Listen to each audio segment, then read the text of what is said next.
guys, it's Jen, and today instead of a process video I have a layout share for you. I went to a crop over the weekend and used my stash kit to create 3 layouts. I actually created 2 at the crop and then created 1 when I came home. And so I thought I would share those layouts with you today instead of a process video, but I'll show a process video next week. And I also brought along my November Felicity Jane kit. So there's a couple things from that kit in here as well. So I'll just go ahead and show you what I created. So it starts with this layout here. I pulled out some older photos that I wanted to scrapbook. This is a photo of my daughter when she was just about 4 months old, and super cute. And so I used some scraps of paper. Well, this paper I cut up. This is the kind of purpley paper that's from the Paige Evans, I can't remember the name of the collection, Take Me Away collection, I think.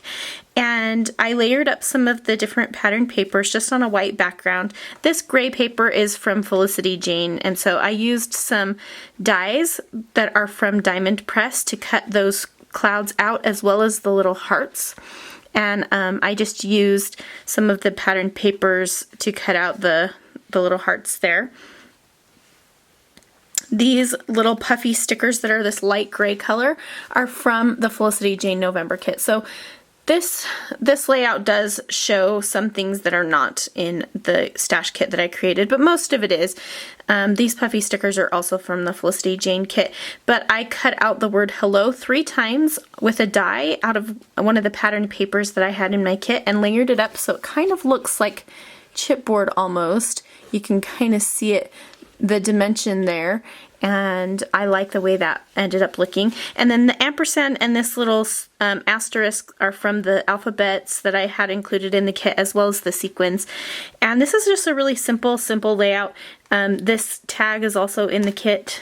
And so it's just really simple, not a whole lot going on, but this is just a layout about my daughter sitting on my sister-in-law's lap while we all played softball on her uncle's birthday. He died, so we always try to do something on his birthday, and so this is kind of her first experience with doing something on Uncle Andrew's birthday. So that is the first layout I created. The second layout I created is another flashback. This is me when I turned 1 with 2 of my uncles. So these are my dad's little brothers. And I kind of created a little birthday cake here with some of the chipboard pieces. So I had the Maggie Holmes, what is it called? Confetti collection, and so I had the chipboard sheet from that collection, and so I used one of the cake platters and the little candles, and even though I was only 1, I used the combination of the candles, and I'm okay with that. These 3 flowers are, I think, from Pink Paisley. I got them at the crop from Jana Eubank. She let me have those. And then these little tassels are from the Maggie Holmes Gather collection that I had included in the kit. And so I thought that was kind of fun and festive. I put one little word sticker that says, "Oh darling," on here that was from the 7 paper word stickers that I had included in the kit. And then the one is from the Studio Calico letters, and then these letters were also included in the kit, and I just wrote my uncle's names there. And so I wanted to keep it pretty clean, and so I was having a hard time trying to figure out where I wanted to put my title, so I just ended up putting one for my title right above, in between the 2 photos and above these words. And then for my journaling, I decided to write it all around the outside of the layout. And then I sprinkled some Heidi Swapp Gold Color Shine before I put everything down. And I did a little bit after too, because I really like the way it looks on top of photos. And then I also sprinkled in some of the little confetti, well, I guess it is kind of confetti, the little tiny stars and sequins that were from Spiegel Mom Scraps. And then I put the date here. That's from a Maggie Holmes sticker sheet. There's an alphabet on the back, and so I used those stickers there, and then just wrote around the outside. And for the journaling for this one, I talked about how I wonder if when my dad's, when I was little, I was the oldest grandchild, the first and only for a little while, and I wonder if my dad's younger brothers came over all the time to hang out with their cute niece, just like my siblings used to come over to hang out with Malia, because that's kind of something that they did a lot. and because they were single, and so were my siblings when I had Malia. And so I just kind of a wondering type page, but also just sharing these pictures because obviously I don't remember this time and exactly what was going on. So just kind of a little reflective kind of layout. And I did gut the middle of this so that I could use this on another layout because I didn't want to waste that. So I backed it on that cute Simple Stories paper, but ended up taking out the center. This layout's a little bit different. I remember when I included this paper in the kit, it was a little different than some of the others, and so this is kind of like a throwback style for me, but I really like the way it turned out. So this is a photo of my daughter the first time she cut her hair. You can see she just cut off the edge of her little ponytail here, her little braid, and I just layered up some patterned papers in the background. These are just scraps, and then also some of the vellum that I had included in the kit as well. This little blue strip is the branding strip from the Sassafras papers, and if you remember Sassafras, they had these super cute branding strips, and I always kept them to use, and so I thought I would just use it on this layout so I could make sure that I was able to incorporate it. I layered up some of the tags that I had included from Crate Paper.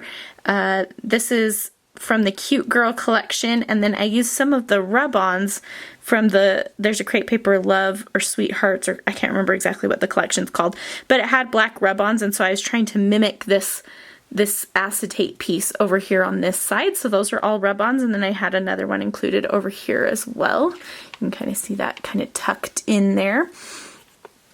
Let me just focus that here so I'll just give you a bit of a closer look. I layered up some stickers. These are from the Maggie Holmes Gather collection, as well as this one and this one.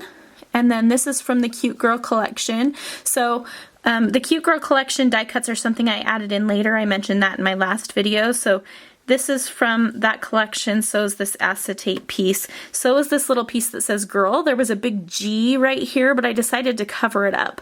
And this pink piece of paper is actually the bottom of this tag. So that's a great way to stretch your products, is I just cut it off right here and then used the bottom of it here, and I used my little notebook edge punch to punch the edge there so it looked like it was a die cut because it looked kind of unfinished right there.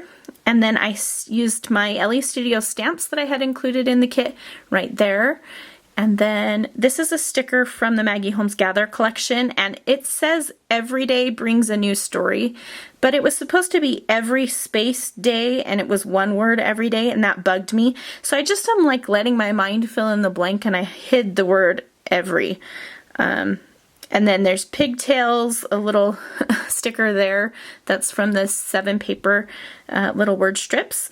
I included one of the pink paisley arrows just to point out exactly where she had cut. I put the date down here. I used a couple of rub-ons, the white rub-ons from Studio Calico, so I used the hashtag Y right there. And then this Oh No is a rub-on, and I just rubbed it onto a piece of foam adhesive, which I often use to back my photos with, to, pop them up. So I just rubbed it onto a piece of blue foam adhesive and then cut around it, so it looks like a little foam embellishment, which is fun. And then I did my journaling on these kind of stitch lines that are printed on the paper. I put a little head, this little girl head. Those are hard for me to use, but I figured since she had cut her hair, and this is kind of a back shot of her, and this is a silhouette of a girl, that it would work. And I liked the way that the head nestled into the SH of the word she. I just used a Tombow brush pen to write my own title here. I just wasn't loving the letter stickers that I had. I do have my script alphabet, but I really wanted it to kind of nestle in together, so I just wrote it out with some pencil and then traced it and erased my pencil marks. So that's a fun way to do just a custom title if you want to handwrite it yourself. And then I included a few of the little wood chip pieces that are from the Crate Paper Little U collection that I had included in the kit as well. So those are the 3 layouts that I created. I had a lot of fun with these, and next week I'll be back with a process video for you. But thought I would share these with you today. If you have any questions, just leave a comment below. I will link to all available products in the video description, as well as over on my blog where you'll find still photos and more information. Thanks so much for watching. We'll see you soon.